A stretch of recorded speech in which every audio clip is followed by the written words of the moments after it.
Welcome to On the Line. I'm Christine Williams. Coming up for discussion on our Viewpoints Hour. The notorious bathtub girls trying to get out of jail early. An ongoing dilemma, handling panhandlers, and a bill to make apologies inadmissible in court. Stay tuned.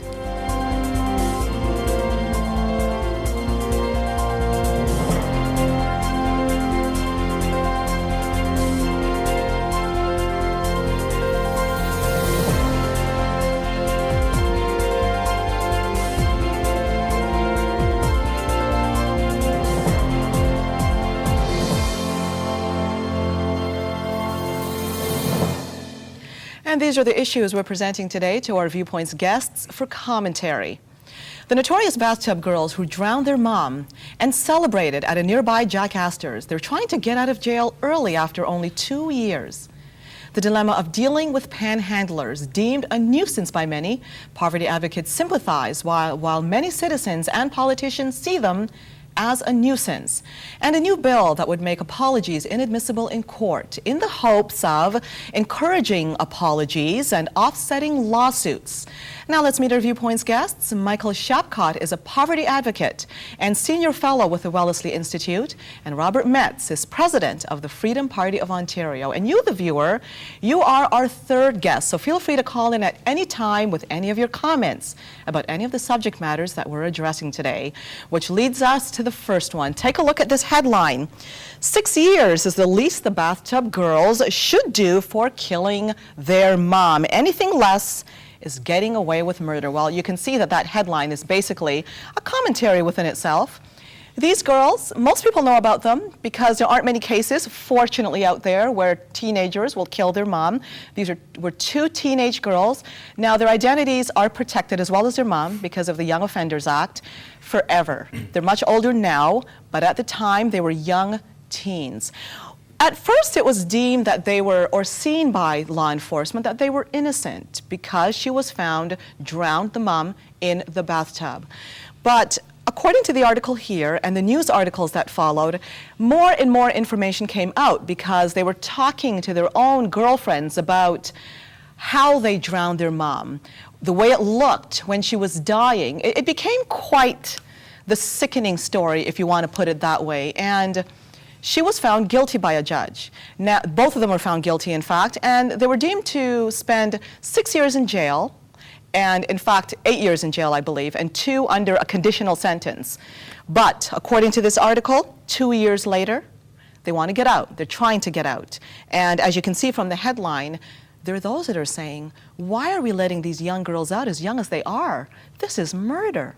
And they'll be getting away with murder. I'd like to hear how the two of you feel about this. And I'm going to start with you on this one. Well, it's a terrible, terrible crime, and the details that we've heard both from the trial itself and the rather more lurid headlines in the newspapers really point to just an awful situation, and you know, it's hard to imagine anything just quite this awful. We end up throwing these terrible situations into the lap of our criminal justice system and Yes. expect them to kind of solve the problems. Mm-hmm. One of the things we do know in our criminal justice system is that there are certain values that are fundamental to our system. One of the values is we believe people should be punished. There should be consequences for committing criminal activities. But we also say that our system should help to deter other people from committing crimes, and it should also rehabilitate the offenders. So there's a number of goals and values in our criminal justice system, some of which conflict with the others. Mm-hmm. Here, the appeal, obviously, the lawyers are making on behalf of these young women is that they've rehabilitated themselves, that somehow they have recognized the error of their ways, they have shown remorse, they've demonstrated that they're not going to commit or not likely to commit this sort of a crime, and that's the argument that they'll make. I'm not in a position to make any kind of judgment either as a forensic psychiatrist or as a legal specialist on whether they in fact are rehabilitated. But I think our system has to have the capacity in it to allow people to make this claim and to test that claim and to make absolutely sure before people are released, that they are properly rehabilitated. But there should be that option available. Does it make you cringe at the thought of what these girls did and getting out after 2 years? Or, like, where do you stand on this? Well, your own personal viewpoint. I know it's difficult because you're looking at the criminal justice system that you just identified, and you're also looking at the realms of psychiatry, what condition these girls were in.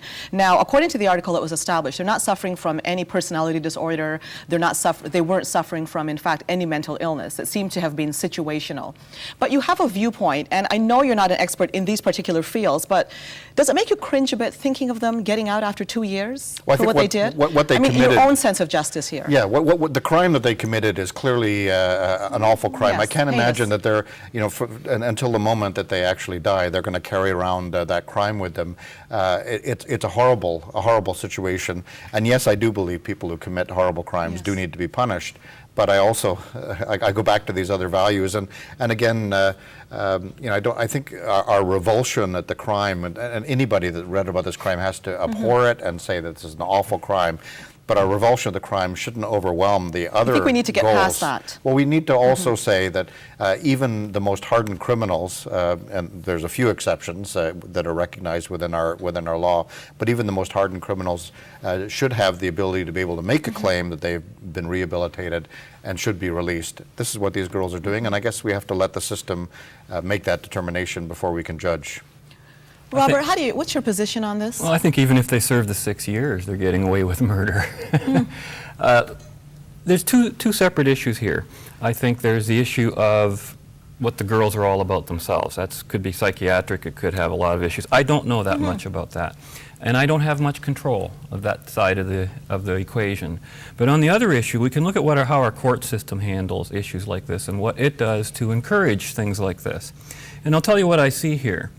I see here, first of all, a couple of kids who think they have basically got a ticket to do what they want. We live in the era of Karla Homolka, who just, is now out of jail for doing possibly the most heinous crime that this country has ever seen, and has left the country and is now raising another child.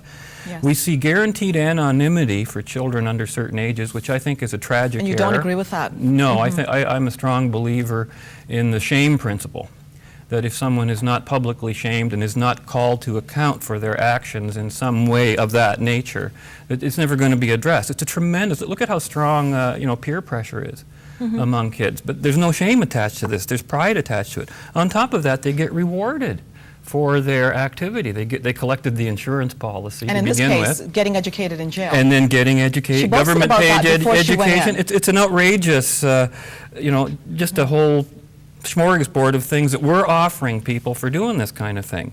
Now, they called it situational. I think that's also something we've heard in the courts lately when they've justified a wife killing a husband who's been abusive for a while. There's the other issue of the alcoholic mother. I've got to admit that might not have been the most pleasant person to live with. And but again, from what I just heard you say, these girls were not showing signs of dementia or mental illness or anything like that. They could have run away from home if it was that bad. It's worthwhile to say, too, according to this article, that the mother was holding down 2 jobs trying to make ends meet for these girls and for the young boy, who was also their sibling. And the article points out as well that on one occasion, they weren't happy with the Christmas gift that she got. They thought it was too cheap. They literally threw it back in her face. I know there are 2 sides to this story here, but it troubles me to even think of the possibility of a case like this being flippantly, and I know you don't agree with me, disregarded, because after 2 years coming out, I mean, the sense of justice is one thing, but the deterring such a crime is another. And there's also another variable too. Is it possible for these girls to be rehabilitated? That is another issue too. Well, I think that is a fundamental question, yes. and of course none of us can answer that question in terms of these particular girls, but I think we do have to answer that question, or we do have to make sure our justice system allows for the possibility of rehabilitation. I mean, every major faith in the world, most people, even people without faith, accept the fact that people can change, and they can change for the better.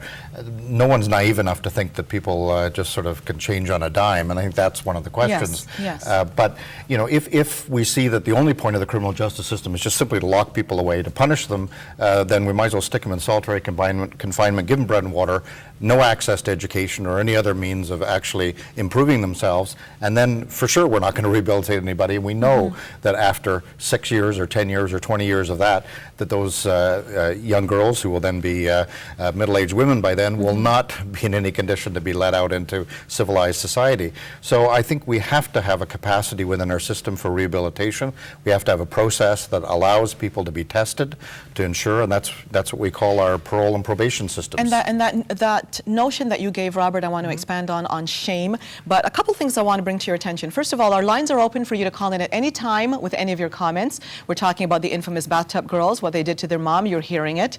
If you have any opinions on how you think these girls should be handled, do you think perhaps 2 years is enough if they're showing changes in their behavior? We want to hear from you. So call in at any time. Another thing I want to draw your attention to is this book that I have here. I'm going to hold it up for the cameras here. It's called The Class Project. Underneath there, you'll see How to Kill a Mother, the true story of Canada's infamous bathtub girls. Now, this book is authored by Bob Mitchell, a reporter with the Toronto Star. He's covered crime for a lot of years, and we're going to actually have the pleasure on the line of interviewing him on May 26th, because in this book, he chronicles the entire story of these bathtub girls. He gets into where they were at. For example, I didn't have a chance to read this book yet because I'm not going to be prepared until probably right up until the date, May 26th. But I was looking at it at a very cursory glance, and one thing here that he points out that really troubled even the hospital staff was when they came up to announce your mother died, they didn't show any remorse. In fact, they were giggling and talking to their friends, and they went out after the death to party at Jack Astors. So there was an attitude that came along with this. On one side, you might think, well, what did this mother put them through? Which is a possibility for them to be this way. But on the other hand, the behavior of these girls and the way they reacted with laughter and partying afterward, I find it disturbing. It points to a sociopathic, psychopathic behavior. Well, yes, it is. It's an absolutely appalling story, and nobody can hear the facts that we've heard and not just be, not say, first of all, thank God this doesn't happen on a regular basis. Thank God this is an isolated circumstance. But beyond that, I mean, part of the fascination that people have with these cases is that they are so rare and extreme, and the circumstances are so challenging to all of us. But I think they also do test our commitment to certain basic principles. We talk about the idea of shame, and of course, people don't like to hear that today. Shame and punitive, not popular words. Peer pressure, community pressure are very, very effective, but there's a point at which shame turns into a lynch mob and vigilantism. And one of the reasons why we try and protect kids through the criminal justice system is because we don't want to push people into that kind of an extreme. We've certainly seen examples where people have been named and shamed, and where it's actually been turned into things where people have committed suicide, where people have been hounded and by virtual lynch mobs. So Robert, I'm going to let you respond to that. I'm going to let you respond to that. So hold that thought. We're going to go for a break. We'll return after this. Stay tuned.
again, and welcome back to Viewpoints on the Line. We're talking now about the notorious bathtub girls. That was a high-profile story where these teenagers murdered their mom, drowned her in the bathtub. The mother is an alcoholic. It came out in the article. But we're discussing here not only the uniqueness of that particular story, but it goes further. It gets into our own, well, it gets under our skin and our own notions of what justice means. These girls are trying to get out after only 2 years of their sentence. We'd like to hear what you think about that. Let's go now to Andy on line 1. Hi, Andy, you're on the line. Yeah, hi, Christine, and hi to your guests there. I'll be very quick and to the point. As you know, I'm an ex-cop, and plus I've been on the other side. I was falsely accused, and I did, time, okay? Anyways, what I've noticed with all the teenagers and young adults nowadays is the sense of entitlement. They are entitled to do this, they're entitled to do that, they're entitled to steal the family car, drive drunk and stoned, and accept no consequences. And that is what really disturbs me, especially with this case. It's a darned sense of entitlement, and that is the problem right there. Andy, thanks for calling in. I know you have a response to that. Well, that was going to be the next word out of my mouth just before the break, the whole concept of entitlement and how all these things are seen as entitlements. I have to also agree a little bit with Michael in terms of what he was saying about not going overboard with the shame lynching, thing. vigilantism. That speaks points to the caller's point, too, where he was accused falsely. I think you want to avoid false accusations. Right. The shame thing, I think, has to come in after a determination of guilt and that you know that someone's quote, no, in a court system that they're guilty of something. I also don't know that I completely agree with the concept of sentencing for the purpose of dissuading other people, shall we say, from committing a crime, deterrent sentencing. I think that is not healthy in the sense that you end up punishing a crime and not the criminal. And yet you could have 2 crimes, or 1 crime, say, done by 3 or 4 different criminals, all who committed murder, but who may be 3 different people entirely. One could be a, sadistic mass murder, another one could have been just manslaughter situation. You have to treat those people differently. And that's why I think you have to take into account not just the crime, but the person who committed it. And this is one thing I see them totally taking out of the equation, just from what I see in this article. In fact, if I was going to judge by the character of these 2 girls, I would have just doubled their time. Yes. Okay? If I was going to take in their character. Now, unless you know something different. Well, yes. No, I actually wanted to go back to the question. Danger, I wanted to go back to Andy's point about entitlement and so on. And I think, first of all, without sounding like an old fogey, every generation thinks that the teenagers, every group of people of our age thinks teenagers are all out of control. When I was a teenager, people thought because some of my friends listened to Elvis Presley and the Beatles that we were somehow out of control as a generation. And I think there's a certain element of that throughout. I actually know a lot of teenage kids because my kids are both teenagers and they hang out with a lot of kids. They're smart, respectful, wonderful kids out there, and I think sometimes it's almost like we're afraid of our kids. Now, there are some kids that we do need to deal with very severely, and obviously these two teenagers committing the horrible crime they did. That's where we go back to the justice system. When we look at what kind of values do we expect out of the justice system? Do we expect it just simply to deliver the sharp slap, the punishment, which of course is important. It's important that everybody, including teenagers, realize that there are consequences for bad actions. You do the crime, you do the time. That's a pretty basic function. But I go back to this thing that we also expect our justice system to deliver some justice and to understand that people can change, they can be rehabilitated, they can rehabilitate themselves. Whether these 2 young women have is not a question that I think we can answer.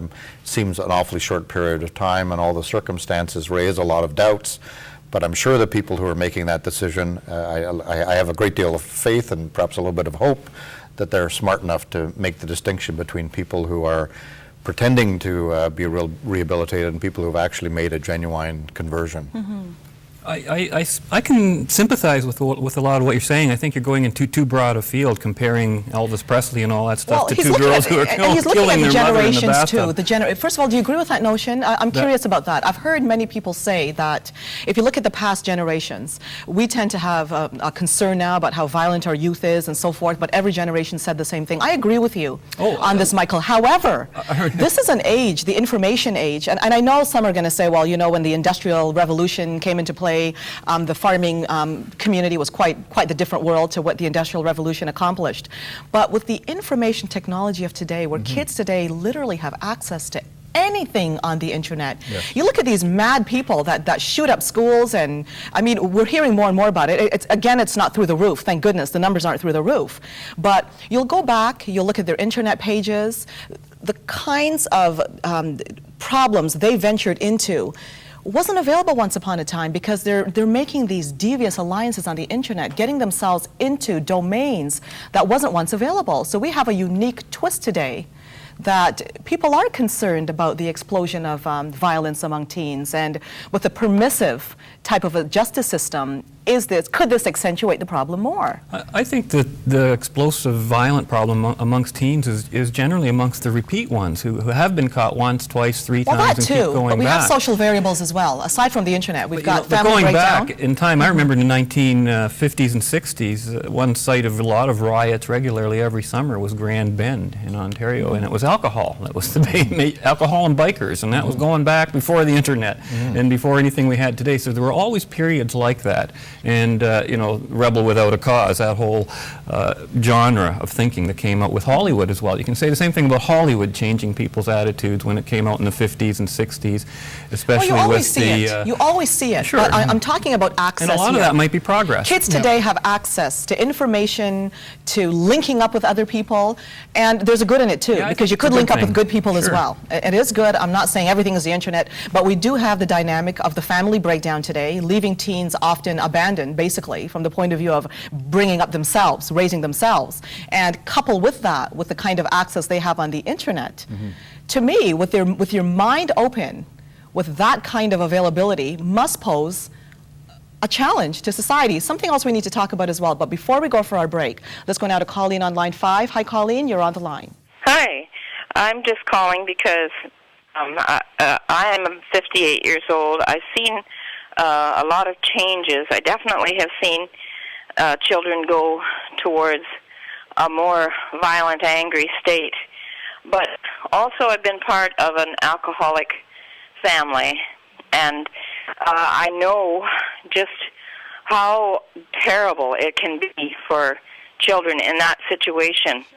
And I'm just saying that you're saying they've only spent 2 years in jail, but they're young, and in fact, they're extremely troubled. And if you ever have been part of an alcoholic family, you will know that it is just about hell on earth.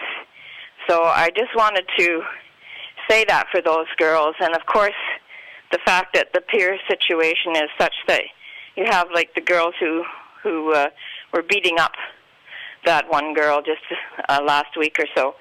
It's a situation that I really believe has to happen in such a thing as perhaps some schooling, where instead of we just teach them subjects, they learn something about relationships and the power of themselves and positivity and things that they've totally forgotten in the curriculum. Colleen, you bring up some excellent points. You're talking about character education there. We're going to go for a break. We'll reply to you after this. Stay tuned.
Hello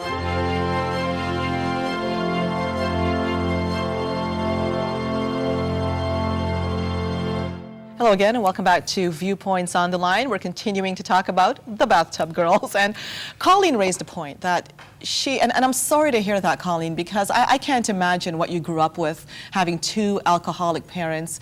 As she alluded to, it was like hell on earth. I understand that. In fact, I don't understand it from an experiential point of view, but you can see how it would be a hell on earth. Mm-hmm. What troubles me, though, is a person watching may say, well, I had an alcoholic parent, or I had two alcoholic parents, and I understand, and nobody knows what these girls might have gone through. To identify with a situation is one thing, but to identify with the people involved may be another. As you were talking about earlier, people are drastically different from one another. Sure. And what concerns me is what the article points out, and the investigations pointed out, the investigations did point to, is not the case of girls that just had it one day and they felt pressured and it was self-defense and they happened to drown the woman in a fit of rage and felt shaky about it afterward. You're looking at girls that were literally partying on the day it happened, went out to a nearby Jack Astors, had a blast, continued partying afterward, boasted about it to their friends. They were calculating. They said, well, if you do get into jail, is there not a program where you can get a free education? There were disturbances pointed out in this particular article that really I found troubling. Mm-hmm.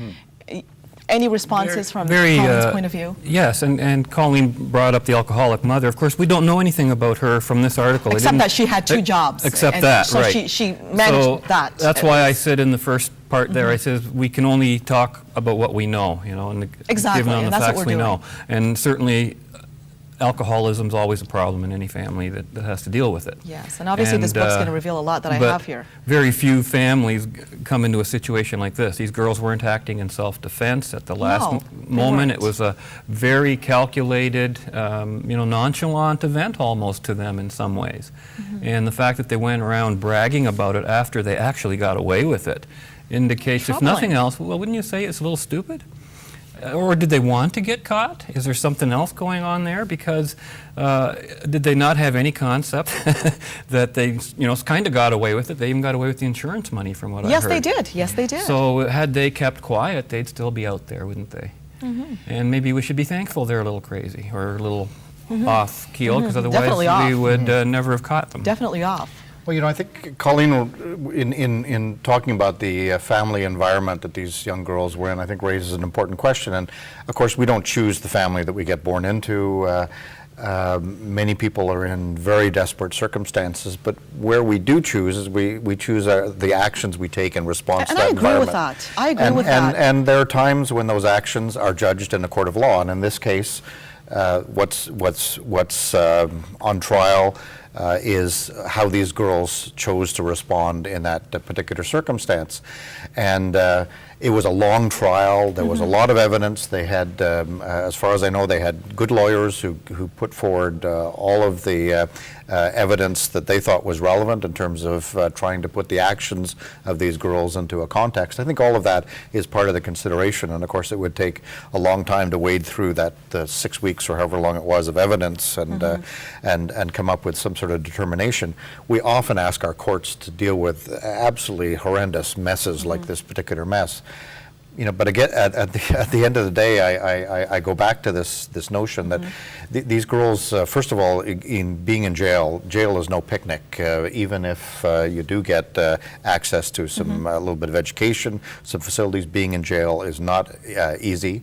And so they have already been punished to a certain degree. They're facing still a number of years unless they actually get... Unless they beat it. Unless they get... and we don't know at this point. And the only way they will be able to beat it is if they're able to convince the competent authorities that they've actually rehabilitated, and then they'll be on probation, and they'll still be under scrutiny. Well, let's go to Betty on line 8 and hear what you have to say, Betty. You're on the line. Go ahead, Betty. Looks like we don't have Betty. Okay, now I'm going to point out this book once again, and this one is called The Class Project, How to Kill a Mother. In fact, it was written by a Toronto Star journalist that covered it extensively. You can see his name on the bottom there, Bob Mitchell. We're going to have him visit us on May 26th, and I'm looking forward to reading this book to find out more details about the inside story, because this guy went through extensive interviews and investigations, even beyond the call of duty, to find out what it was that would even motivate these girls. And he interviewed a lot of investigators, as well as even the hospital staff that saw them afterward, that were there, obviously, when they announced the news that the mother was dead. So I'm looking forward to this one. Now, for you, the viewer, you can call in at any time with any of the topics that we're discussing today, and we're going to move on to topic number 2. It doesn't mean you can't call in about number 1, you can.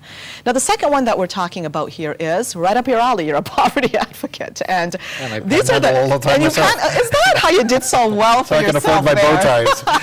Well, I love your bow ties. A lot of Thank people you. do there. Now, the title there, Begging Busts Up.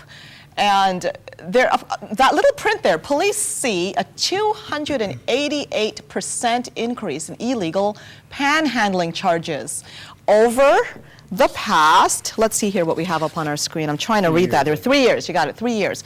That's quite a significant amount. Now, on one hand, the poverty advocates will say, these people, are they relatively harmless? I mean, there have been reports about people being attacked. City Councilor Thompson was one of those some years ago, and they do get quite aggressive. They stop cars sometimes, and during traffic, red lights, they'll come up and try to get the money here. But what this article was pointing out here too is that most of these charges are just thrown out because the police don't show up in court. I mean, for crying out loud, some 10,000 charges, that's an awful lot to keep up with. Police are busy in the course of their day, so if it's a court, they have to show up in court. Sometimes they can't, so they get thrown out.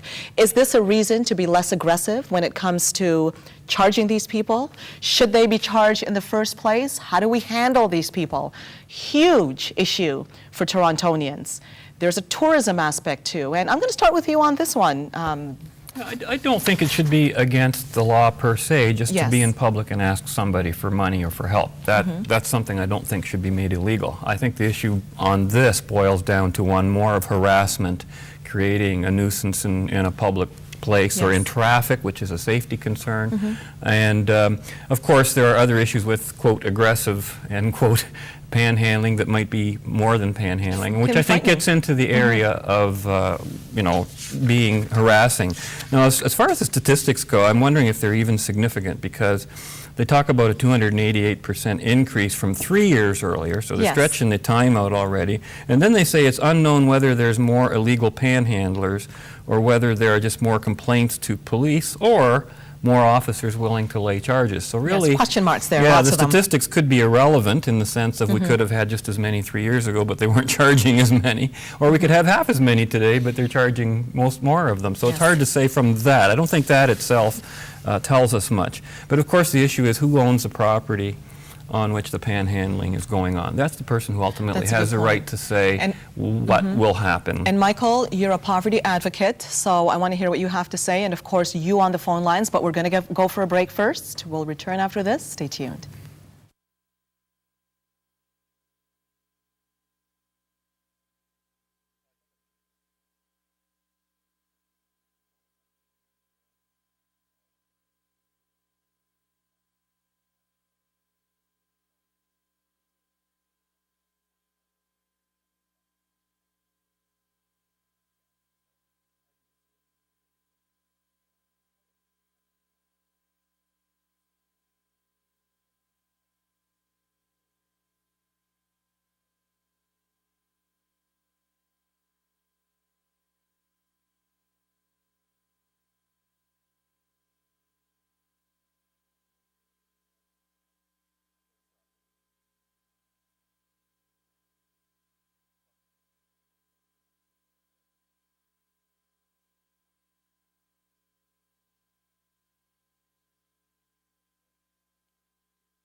again and welcome back to Viewpoints on the Line. How do you handle panhandlers? We're talking about it. We'd like to hear your point of view before we go to Michael, who is a poverty advocate.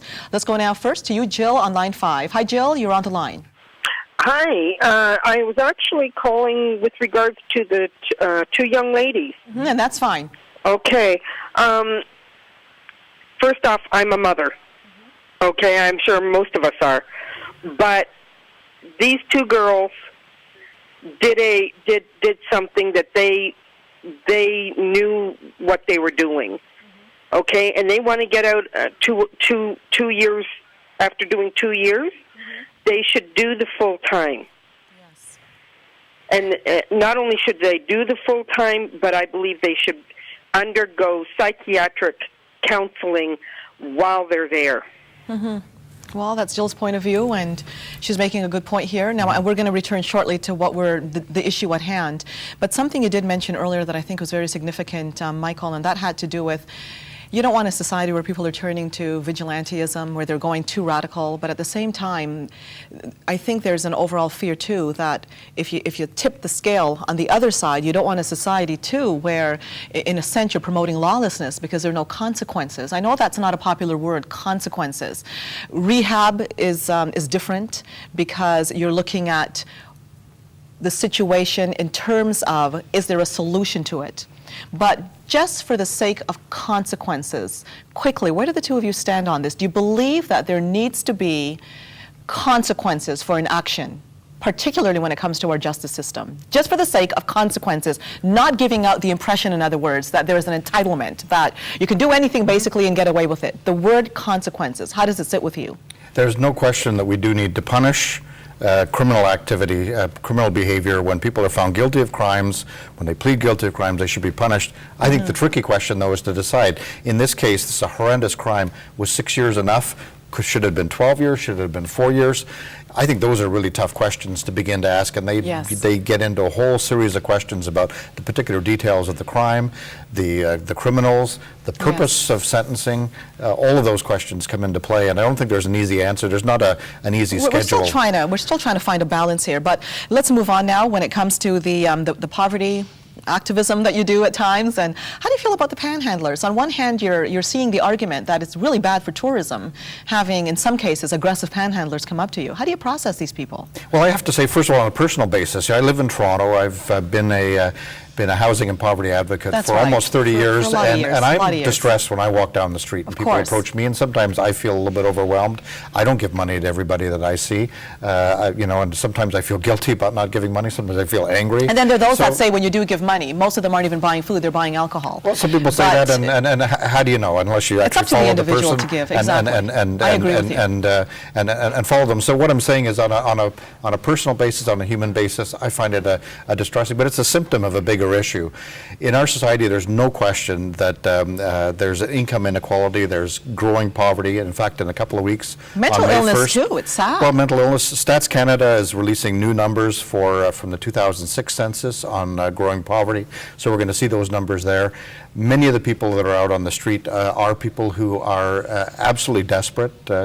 Lately, we've been seeing around the world food riots in more than 30 countries now. There have been food riots because the price of food. So these are very complex issues, and they get manifest on the local. Crisis. Why would panhandlers then not just go to the local food bank or to the local? I think a lot of people have that question. Can you answer that, Michael? A lot of people have that question. If the fact of housing and food is really the issue, because I think the issue of panhandling is a different kind of begging for money, and it is largely drug-oriented and stuff, because a panhandler doesn't have to be at any place on time. He might be on drugs for a lot of the time, and he can't show up, and so it's a very, you do it as you need it. You act upon your urgency of your needs. So you cannot plan long-term like you would have to, even to comply with a government type of agency that wants to be there to help you. And that's why a lot of people turn to the streets. They don't even want to comply with the conditions set upon them by the agencies that would help them. That's a very valid question. Why is it? Because some of these people could go, and I've heard some people say they don't want to go because it's too structured, they don't want to live with that.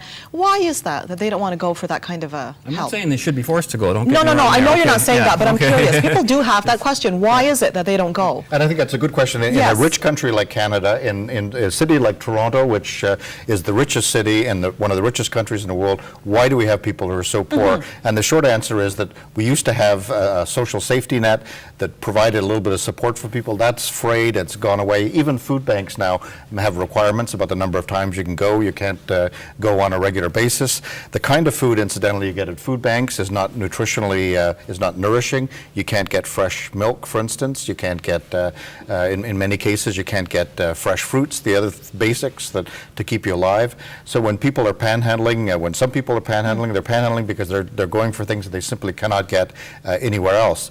There no doubt are some panhandlers that are drug addicted, that are alcohol addicted, Yes. just as there are people who are drug addicted and alcohol addicted who don't panhandle. Those are serious issues as well, but they're not going to be addressed by a crackdown on panhandling. Okay. And we're going to have to go for another break. Promise, get back straight to you on the phone lines after this. Stay tuned.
Hello again, and welcome back to Viewpoints on the Line. Let's go now to you, Chris, on line 1. Hi, Chris, you're on the line.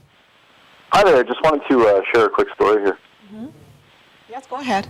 Yeah, I'm just actually watching from Ottawa. I had a situation last summer where I was actually downtown, and I had a homeless man request that I give him some spare change, and unfortunately I had nothing on me for him, and as I walked away, he actually punched me right in the back of the neck, and as I turned around, he announced that he was HIV positive and then pulled a knife on me.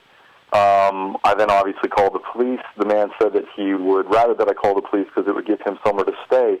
He sat and waited for the police to come, and when the police officers arrived, they told me that I could press charges if I wanted to, but I would, however, be doing him a favor because he had such a long criminal record already that it would be in his best interest to go to jail and have a place to stay, and that it would just be more work for them to actually have to go through the paperwork to actually charge him with criminal charges, so I didn't go ahead with it.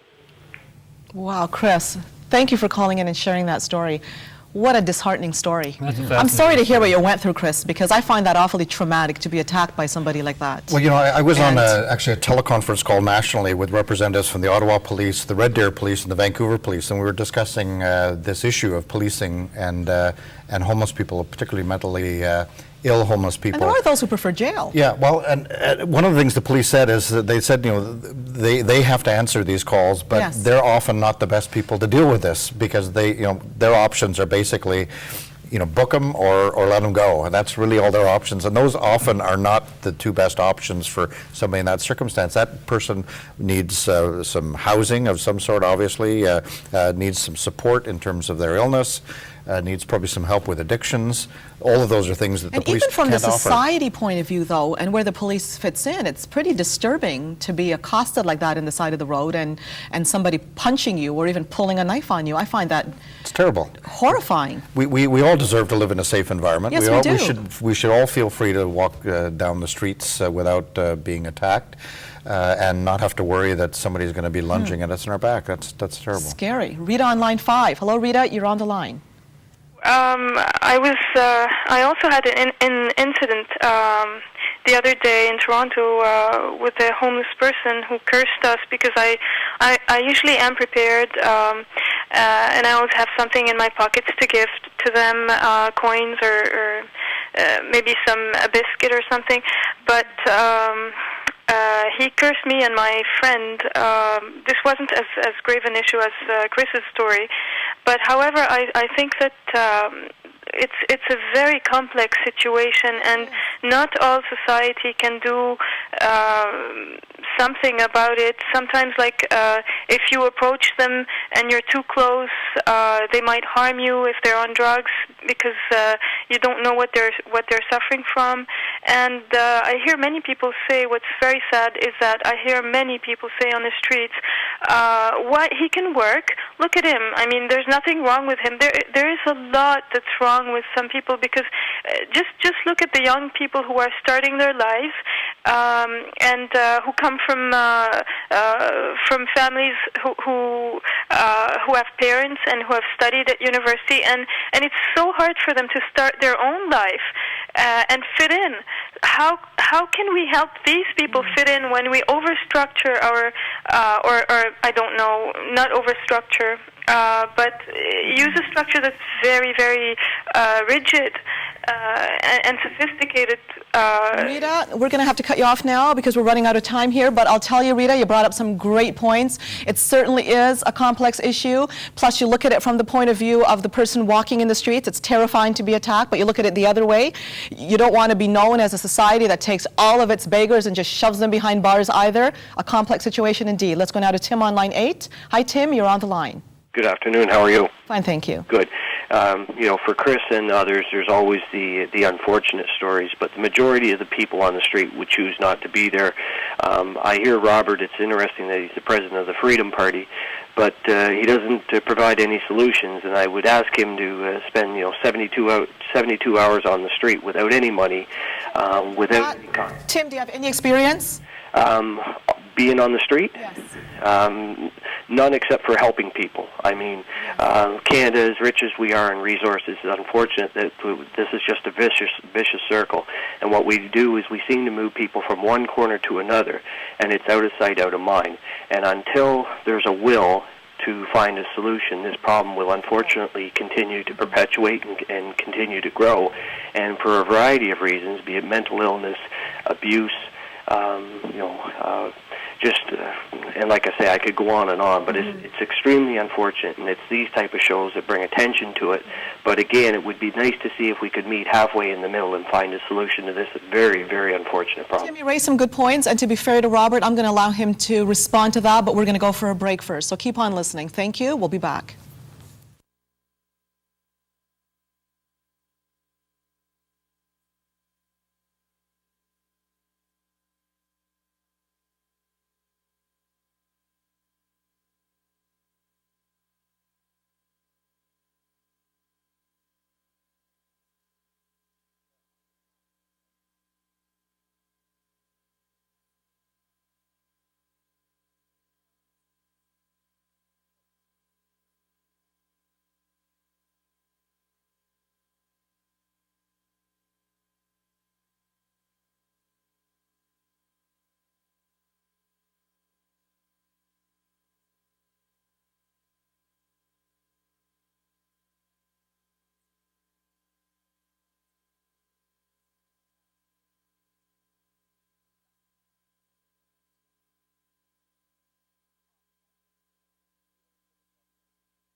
Welcome back to Viewpoints on the Line, the dilemma of dealing with panhandlers. Well, we've heard from you, the callers, and you brought some really interesting points to the table. One thing we can conclude is that it's not an easy solution. And our last caller, Tim, was challenging you, Robert. How do you even deal with such a? I don't know why he picked on me in particular for not having a solution, since I haven't heard any others offered around the table, and neither were any of us asked for any solutions. We're just talking about panhandling. And the issue of, what is actually going on with the panhandling situation. First of all, I said you don't just round up panhandlers. I don't think it should be illegal to ask for money, so I don't know if he was objecting to that. Also, I think it's up to the owner of the property where the panhandling is taking place to decide yes, what you said to do that earlier. there. And that could be the government yes. or private. If it was private and you had panhandlers on your property, you have a right to have them removed. But as to a solution to poverty, my goodness, that's a complete other show. And we've talked about that many times on this show. And I have a list as long as my arm for solutions to poverty. But I don't think that is where you want to go today, is it? No, because we're out of time too. But I really sympathize, I have to say, with the people that get accosted in the streets. But I also sympathize with the poor and people with mental illnesses. And you could offer, well, yes, these people should be taken off the streets. Nobody should be walking by and get accosted. But that's a simple solution, because if you think of any society, they have their beggars and panhandlers. So what are you going to do? Just round them up and just throw them behind bars? It's not even there's cities like New York City under Mayor Giuliani actually tried to do that. What ended up happening was they ended up spending over $1 billion a year on their shelters because they stuffed their shelters so full of people. So you end up with a new problem. I think not an easy solution. The quick story here is that the police, jails, and courts are not the way to solve the panhandling problem. We've got to make sure there's affordable housing, services for people with mental illness, addictions. And we're just going to be able to offer you a bit of a soundbite, if I dare call it that, for our last story. Bill would silence court apologies. Now, a bill has been proposed by Liberal MPP David Orazietti, because he's actually proposing that if a person wants to apologize, let them.